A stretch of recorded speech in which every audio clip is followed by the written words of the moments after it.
வணக்கம் நண்பர்களே. இல்ல நான் மக்கள்கிட்ட தான் பேச போறேன். மக்கள்கிட்ட தான் நான் நியாயத்தை கேட்க போறேன். இனிமே ஜோசப் விஜய் அவர்கள் நடிகரை நம்ம மக்கள் அரியணையில ஏத்தி முதல்வராக்குனீங்க. அவர் என்ன செய்தாரு? பிளாக்ல டிக்கெட் வித்தவங்கள, கட் அவுட்டுக்கு பாலாபிஷேகம் செஞ்சவர்களை, இவங்களை எல்லாம் கட்சியில நிர்வாகி ஆக்கினாரு, அரசுல எம்எல்ஏ ஆக்கினாரு, அமைச்சர் ஆக்கினாரு. அவருடைய நண்பர், அவர் கூட நடிச்ச துணை நடிகராக இருந்த ஸ்ரீநாத் என்பவரை அமைச்சராக்கினாரு. அப்புறம் அவருக்கு ஜோசியம் பார்த்த ரிக்கி பாண்டி அவர்களை அவருடைய அரசு ஆலோசகராக வச்சுக்கிட்டாரு. அதாவது அவருடைய பர்சனல் பிஏ, ஐஏஎஸ் ஆபீசர்கள்லாம் வகிக்கக்கூடிய அந்த பொறுப்புக்கு அவருடைய ஜோசியரை நியமிச்சாரு. கூட்டணி கட்சி தலைவர்கள்லாம் கண்டனம் தெரிவிச்சதுனால, எதிர்கட்சிகள்லாம் கண்டனம் தெரிவிச்சதுனால வாபஸ் வாங்கிக்கிட்டாரு.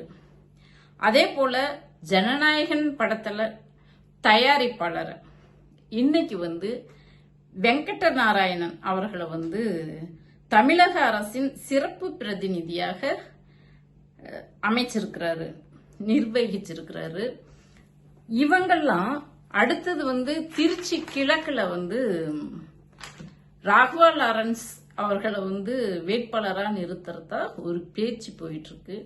இதையெல்லாம் பார்க்கும்போது நடிகர்களுக்கு தான் எல்லா திறமையும் இருக்கா அப்படின்னு சொல்லி கேட்கணும்னு தோணுது.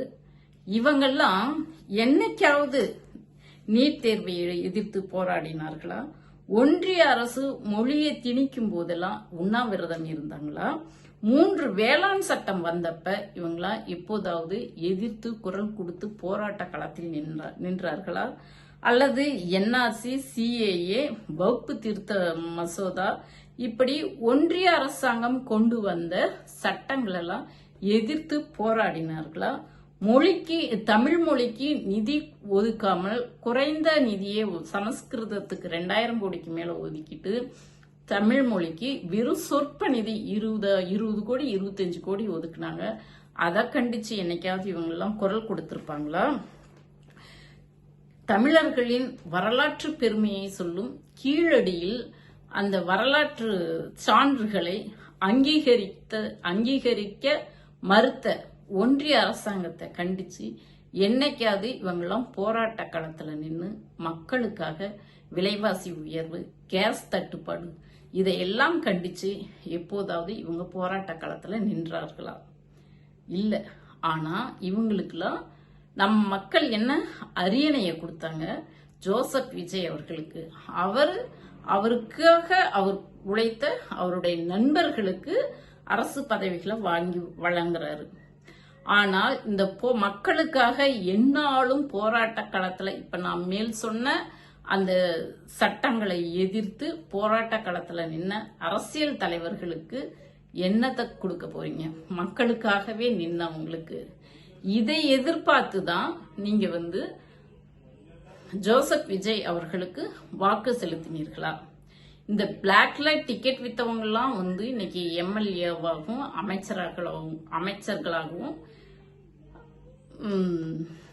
கட்சி நிர்வாகிகளாகவும் நியமிச்சதுனால என்னாச்சுன்னா ஒழுக்கக்கேடு இல்லாம ஒழுக்க சீர்கேடாகி இன்னைக்கு பெரும்பான்மையாக இந்த 1 மாத காலத்துல நடந்த கொலை, குற்றம், இந்த பாலியல் பலாத்காரம்லாம் தாவேக்காரர்களாலேயே அரங்கேறி இருக்கு.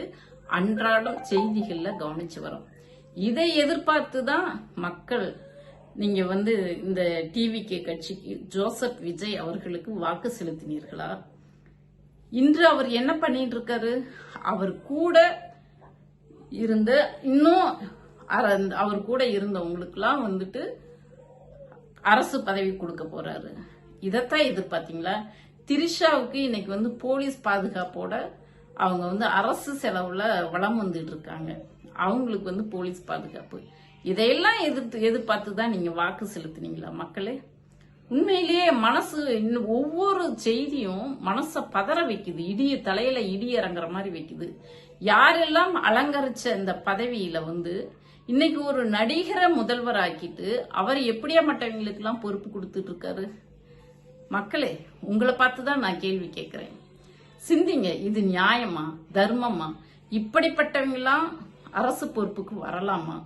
இப்படிப்பட்டவங்களாம் மக்களுக்காக சிந்திக்காதவங்க, மக்களுக்காக போராட்ட களத்தில் நிற்காதவங்களாம் முதல்வராகலாமா? சிந்திங்க.